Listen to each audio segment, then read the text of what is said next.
नमस्कार. मी भाऊ तोरसेकर. तुम्ही बघत आहात प्रतिपक्ष. मित्रांनो, अखेरीस जयंत पाटील यांची शरद पवार गटाच्या राष्ट्रवादी पक्षाच्या महाराष्ट्र प्रदेश अध्यक्षपदातून मुक्तता झालेली आहे. मुक्तता मी एवढ्यासाठी म्हणतो की ज्या दिवशी त्या पदातून किंवा पदभारातून जयंत पाटील मुक्त झाले, निवृत्त झाले, तेव्हा त्यांनीच आपण किती दिवस, 5,000 6,000 किती दिवस आपण अध्यक्ष पदावर होतो हे अगत्याने सांगितलं. आणि ते सांगताना आपण किती दिवस अध्यक्ष पदावर होतो त्याची दिवसांची मोजणी झाली. महिने वर्ष नाही, दिवसात मोजणी झाली. आणि याचा अर्थ कळतो की एक प्रकारे जयंत पाटील यांना आपण नको असलेल्या जबाबदारीतून मुक्त झालो याचा आनंद झालेला आहे. याचा आनंद झालेला आहे. कदाचित त्यांच्या भाषणाकडे बारकाईने बघितलं गेलं नसेल. त्यांच्या डोळे ओलावले वगैरे वगैरे बातम्या आल्या. पण डोळे कशामुळे ओलावले? दरवेळेला डोळ्यात आलेलं पाणी म्हणजे दुःखाचे अश्रू असतात असं नाही, अनेकदा आनंदाश्रू सुद्धा असतात. डोळ्यात पाणी येतं, पण तो भावनेचा ओलावा असतो. आणि तो ओलावा दुःखामुळेच येतो असं बिलकुल नाही, आनंदामुळे सुद्धा येतो की सुटलो बाबा एकदा यातून. जयंत पाटील यांची भावना तशी आहे का? मग दुःख कसला हा पण प्रश्न येतो ना. जयंत पाटील म्हणजे ज्या प्रकारे त्यांच्या जागी आता शशिकांत शिंदे या नव्या तुलनेने तरुण व्यक्तीची शरद पवार गटाच्या प्रदेश अध्यक्षपदी निवड झाली आणि त्यानंतर जितका आनंदोत्सव, ढोल ताशे वाजवले गेले, नाचलं गेलं, पेढे वाटले गेले, हा सगळा आनंदोत्सव बघितला, तर ते पद हाताशी असणं हे जयंतरावांना दुःख देणारं का असेल याचं उत्तर सापडणं अवघड होऊन जातं. पण बारकाईने बघितलं आणि जयंत पाटलांची इतकी जवळजवळ 7 वर्षाची दीर्घ कारकीर्द बघितली तर कळेल तुम्हाला की इतकं अपमानास्पद रीतीने जयंतरावांना कधीही कोणीही वागवलं नसेल. खरोखरच अपमानास्पद होतं. कारण जयंत पाटील प्रदेशाध्यक्ष होते, पण प्रदेश राष्ट्रवादी काँग्रेसमध्ये जे जे काही चालत होतं त्याविषयी त्यांना कोणी कधी विचारलं सुद्धा नाही. पक्षात काय चाललंय हे घडून गेल्यावर जयंत पाटलांना कळायचं की आपल्या पक्षात असा असा निर्णय झालेला आहे. तुम्हाला आठवतं 2019 मध्ये जेव्हा बहुमत महायुतीला मिळालं, शिवसेना भाजप युतीला, आणि तरीही उद्धव ठाकरे अडवणूक करून बसले आणि सरकार बनत नव्हतं. अशा वेळेला अचानक एक दिवशी सकाळी पहाटे शपथविधी झाला आणि अजितदादा उपमुख्यमंत्री आणि देवेंद्र फडणवीस मुख्यमंत्री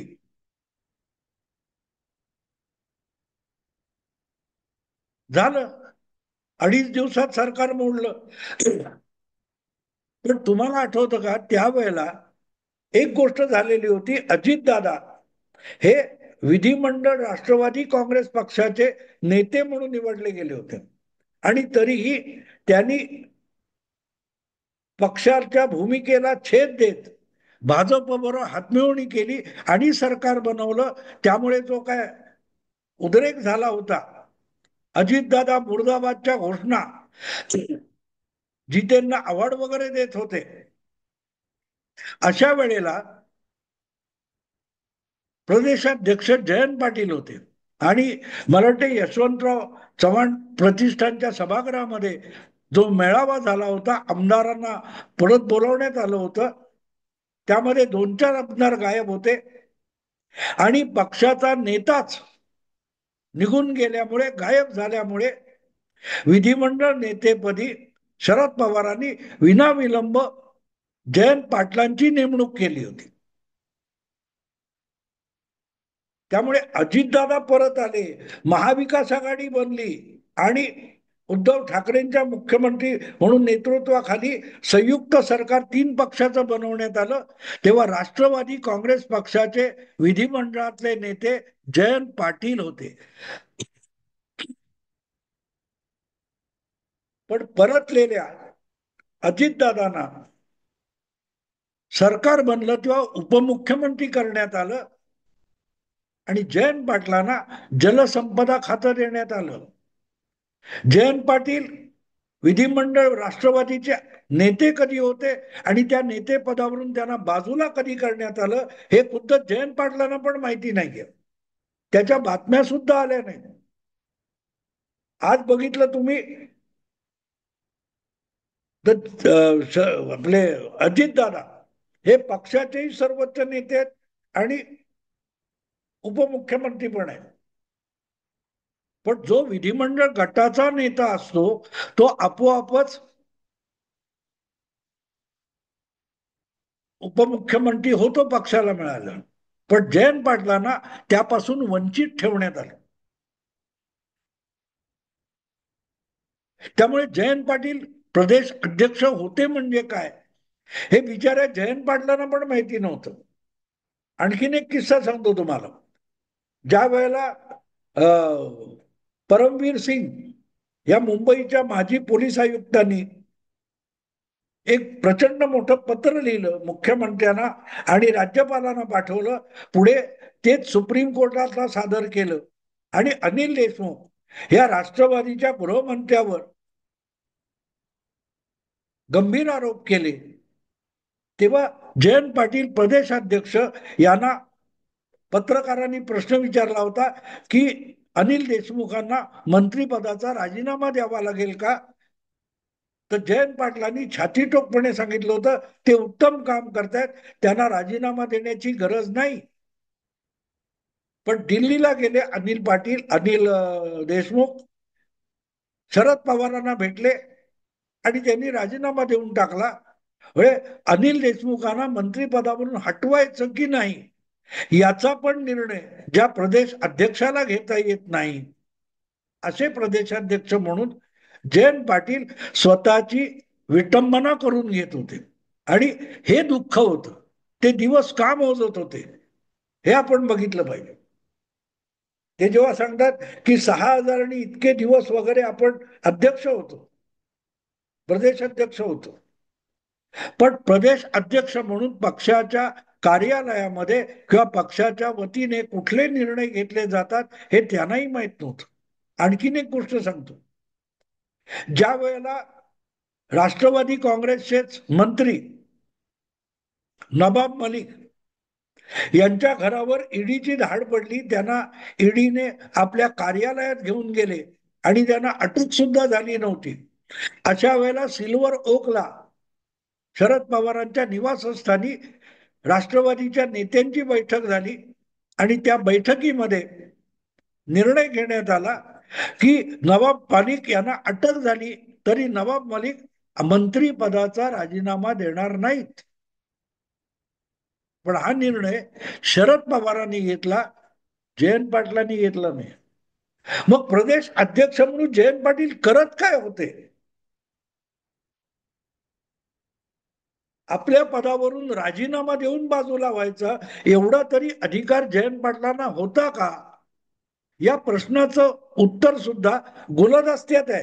आणि त्यामुळे कदाचित काल परवा जो फेरबदल झाला, खांदेपलट झाला, त्यामुळे जयंत पाटील आनंदित झाले असतील की आता आपण स्वतंत्र आहोत, आपण पवार साहेबांचे गुलाम राहिलो नाही, की आपल्याला न विचारता आपल्या वतीने सगळे निर्णय परस्पर घेण्याचे अधिकार शरद पवारांकडे असलेला प्रदेशाध्यक्ष ही जी काही विटंबना होती त्यातून झालेली सुटका हा एक आनंदाचा विषय असू शकतो. आणि म्हणून मी म्हटलं की जयंत पाटील सुटले असं म्हणायचं का. म्हणायला हरकत नाही, म्हणायला हरकत नाही. आता आपण मुळात जयंत पाटील अध्यक्ष का झाले होते इकडे पण बघितलं पाहिजे.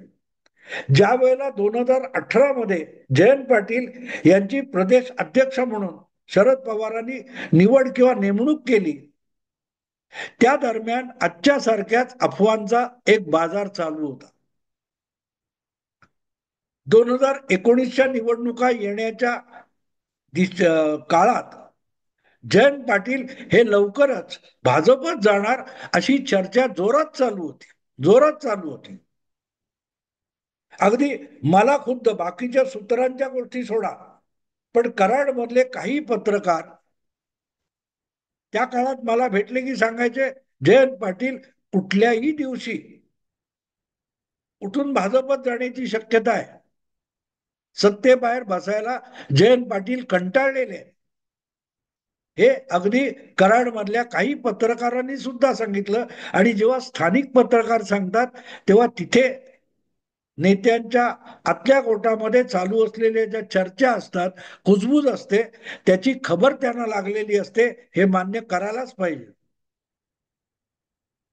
अशा वेळेला जयंत पाटील यांचा भाजपत जाण्याचा रस्ता बंद करायचा म्हणूनच त्यांना अचानक शरद पवारांनी प्रदेश अध्यक्ष करून टाकलं होतं. आता प्रदेश अध्यक्ष म्हणून पद स्वीकारल्यानंतर जयंत पाटील उठतील आणि भाजपमध्ये जातील, तर त्यांचा जाण्याचा रस्ता बंद झाला होता. आणि इतके दिवस मोजत जयंत पाटील प्रदेशाध्यक्ष म्हणून आपली विटंबना सहन करत बसले होते. आता प्रश्न असा आहे की त्यांची सुटका झाली आहे, आणि दुसरीकडे सूत्रांकडून येणाऱ्या बातम्या बघितल्या तर त्यांचा भाजपत जायचा मार्ग मोकळा झालाय. पण प्रश्न असा आहे की भाजपत कशाला? अजितदादांच्या अधिकृत राष्ट्रवादीमध्ये सुद्धा जयंत पाटील जाऊ शकतात, पण जयंत पाटील गेलेले नाहीत. का जाणार नाहीत? की अगदी पवारांबरोबर दीर्घकाळ राहून सुद्धा सतत जयंत पाटलांना अजितदादांचे दुय्यम म्हणूनच काम करायला लागलं. आणि हे सुद्धा जयंत पाटलांचं दुःख आहे. जयंत पाटलांचे वडील हे कधी काळी महाराष्ट्रातल्या वसंतदादांसारख्या वरिष्ठ नेत्याला आव्हान देणाऱ्या काँग्रेसी नेत्याचे राजाराम बापू पाटलांचे चिरंजीव आहेत. पण बापाने जी एक प्रतिष्ठा आणि दबदबा महाराष्ट्राच्या राजकारणात निर्माण केला होता, त्याचा मागमूस सुद्धा जयंत पाटलांकडे नाही. वडिलांनी निर्माण केलेली बँक किंवा कारखाने किंवा जी काय राजकीय विरासत आहे, त्याच्या बळावर जयंत पाटील आज आपलं अस्तित्व टिकवून आहे. त्यात भर घालण्याची किंवा आपला दबदबा निर्माण करण्याची क्षमता जयंत पाटलामध्ये कधीच नव्हती. आणि म्हणून ज्यावेळेला काँग्रेस दुभंगली तेव्हा जयंत पाटील निमूटपणे शरद पवारांच्या गटात आले. याचं कारण पश्चिम महाराष्ट्रामध्ये काँग्रेस किंवा काँग्रेस किंवा जी सोनिया गांधींची काँग्रेस आहे, तिथेही जयंत पाटलांना स्थान नव्हतं. आणि सातारा, सांगली, कोल्हापूर, पुणे या भागावर जो शरद पवारांचा दबदबा होता, त्याला आव्हान देण्याची क्षमता पतंगराव कदमामध्ये आहे, तेवढी जयंत पाटलांमध्ये नव्हती. म्हणूनच ते निमूट राष्ट्रवादी काँग्रेसमध्ये सहभागी झाले. पण राष्ट्रवादी काँग्रेसमध्ये पवारांनंतरचा नेता म्हणून नाही, तर सुप्रियाताईंचा किंवा अजितदादांचा दुय्यम म्हणूनच जयंत पाटलांना वागावं लागलं. आणि हे त्यांचं दुखणं होतं. जितका दबदबा काही काळ का होईना छगन भुजबळांचा होता, विजयसिंह मोहिते पाटलांचा होता, तेवढा सुद्धा जयंत पाटलांचा नव्हता. आणि म्हणून प्रदेशाध्यक्ष राहणं हे सुद्धा जयंत पाटलांसाठी एक प्रकारचं दुखणं होतं. आणि म्हणून जयंत पाटील हे अजितदादांच्या पक्षात जाऊ शकत नाहीत. कारण सरळ आहे की त्यांना अजितदादांचा दुय्यम म्हणून जगायचं नाहीये. आणि या पार्श्वभूमीवर आता आपण नव्या प्रदेश अध्यक्ष झालेल्या शशिकांत शिंदेकडे आलो, तर ते अधिक केविलवाणे माणूस आहे, ज्याला आपला कोरेगाव हा मतदारसंघ टिकवता आला नाही.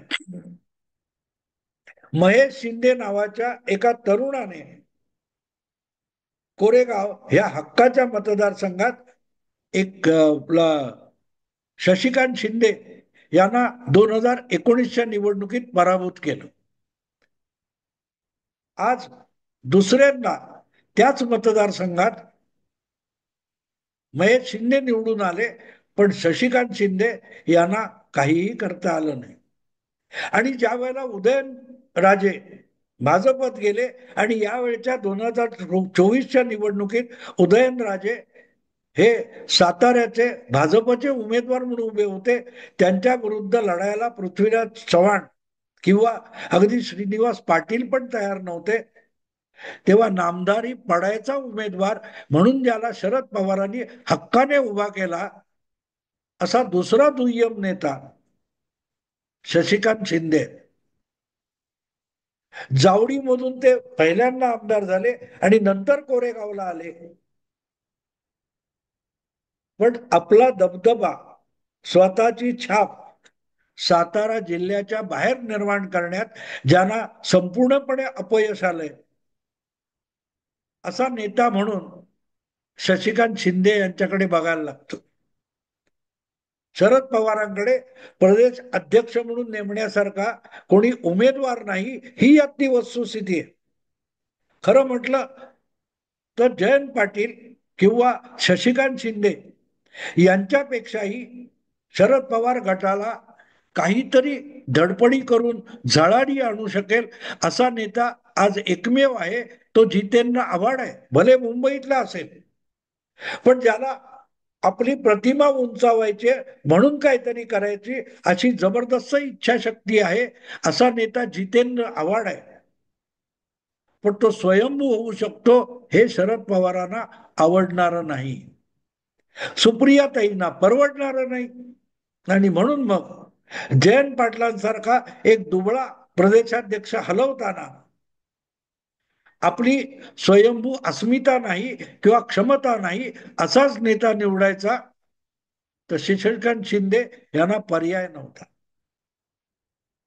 एक गोष्ट आहे, प्रदेशाध्यक्ष झाल्यामुळे शशिकांत शिंदे यांना आनंद झाला असेल, पण दुसरीकडे त्यातून एक गोष्ट दिसून येते की शरद पवार यांनी आपली उमेद संपली याची साक्ष शशिकांत शिंदे यांच्या नेमणुकीतून दिलेली आहे.